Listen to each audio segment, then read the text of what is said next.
Ang information technology o IT ay isa sa pinakamabilis na paraan sa pagbabahagi ng mga impormasyon gamit ang mga makabagong sistema. Ang Philippine National Police sa pamamagitan ng Information Technology Management Service ay kasalukuyang gumagamit ng mga makabagong sistema sa pagbibigay ng serbisyong makatotohanan. Tema ng 23rd founding anniversary ng ITMS ay ang Securing IT Systems for More Effective Law Enforcement. Ang mga naging kaganapan sa kanilang selebrasyon, ating tunghayan. Bilang bahagi ng ika-23 taong pagdiriwang ng anibersaryo ng Information Technology Management Service ng Philippine National Police, ang ITMS sa pangunguna ng kanilang Director, Police Chief Superintendent Napoleon Taas ay nagsagawa ng Information Technology Seminar at free exhibit ng mga pinakabagong IT software at hardware equipment at accessories sa pakikipag-ugnayan sa mga IT partners at IT firms sa multipurpose center sa Campo Crame nitong nakaraang Miyerkules at Huwebes. Tema ng kanilang anibersaryo, ang Securing IT Systems for a More Effective Law Enforcement. Information Technology Management Service of the PNP is celebrating its 23rd anniversary. So in line with that, we are having exhibits of what's the latest in the advancement of technology. Like for example, yung mga antiviruses to protect our systems and what are the latest in security measures that should be adopted. Meron nagkakandak rin tayo ng mga seminars ngayon in conjunction with sa exhibit. Other than exhibit, may mga seminars. So ito yung nagra-run for 2 days, exhibit and seminars. So may in-invite tayo ng mga exhibitors and at the same time they are conducting free seminars, lectures. Dagdag pa ni Police Senior Superintendent Dennis A. Siervo, Deputy Director ng ITMS, mahalaga ang pagtitipong ito sapagkat mabibigyan ng karagdagang kaalaman ng pambansang pulisya upang mapangalagaan at maproteksyonan ang sistemang ipinatutupad at mga impormasyon ng ahensya gamit ang mga makabagong teknolohiya. Ang mga leading companies ng IT like sa Microsoft, yung advanced systems when it comes to mga security. So yung mga in-invite namin na relevant rin ngayon sa PNP kung paano maprotektahan yung information systems natin. Kasi ang team natin ngayon is more on information systems security.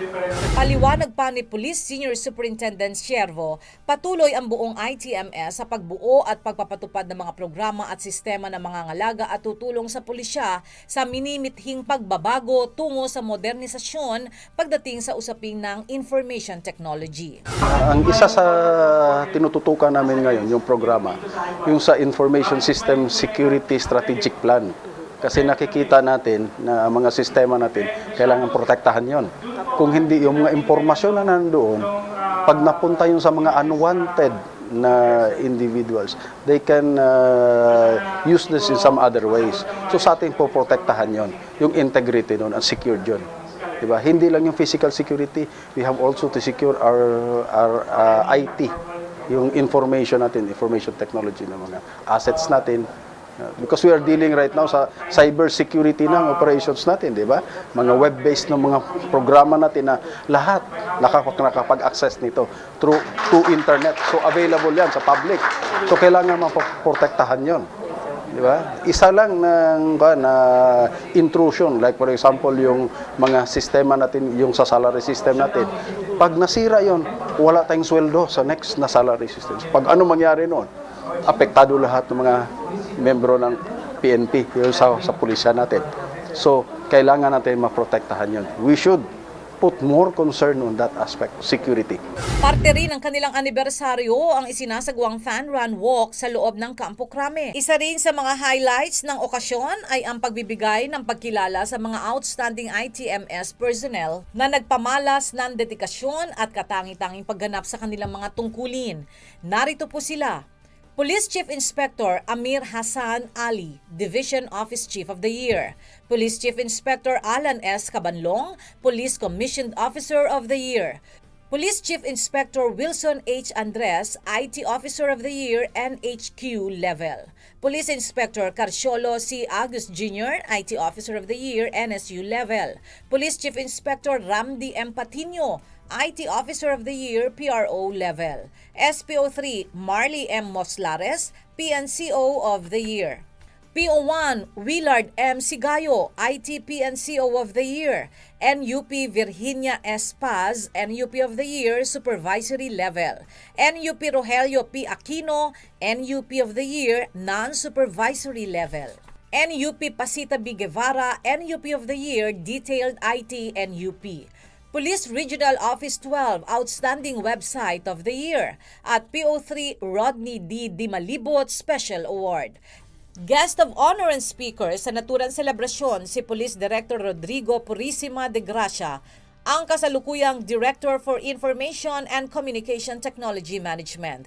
Binigyan din ni Police Director de Gracia ang kahalagahan ng ITMS at kanilang mga programa at sistema sa buong kapulisan. Narito ang ilang bahagi ng kanyang mensahe.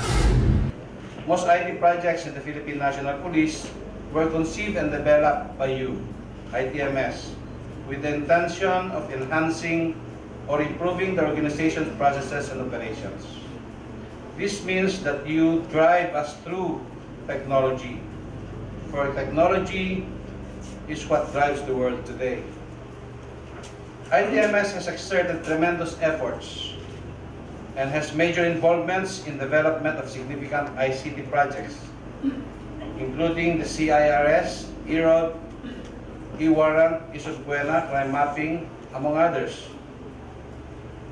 ICT is not just simple communication, information and communication technology for us, but rather it's a big innovation, collaboration, and transformation. Innovation because we need to know the solutions for our organization. We need to know what our organizations need, and we got to find ways to remedy based on the resources available. Collaboration because we need to work with other organizations in government and the private sector as well.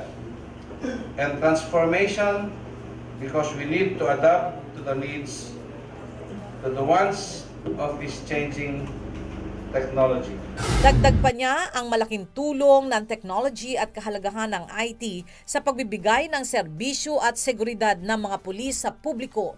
These high-impact projects that enhance the PNP capabilities to investigate, analyze, and solve crimes, and those IT systems that are used in administrative and support services are important assets that need to be secured through the ICT certification program that is being undertaken by us, the ICTM, with the backbone ITMS.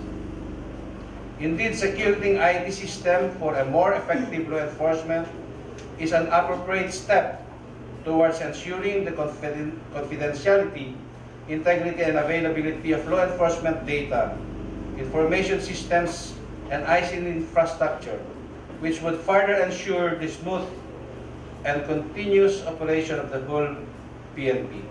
Lubos naman ang pasasalamat ni Police Chief Superintendent Napoleon Taas sa lahat ng bumubuo sa ITMS sa kanilang suporta sa pagpapalawig ng kanilang mga programa at aktibidad.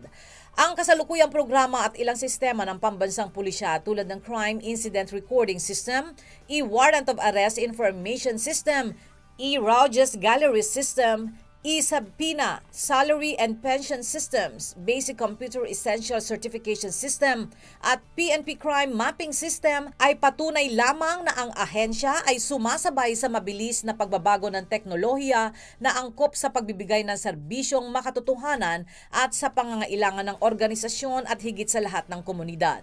Muli, congratulations and happy anniversary po sa Information Technology Management Service.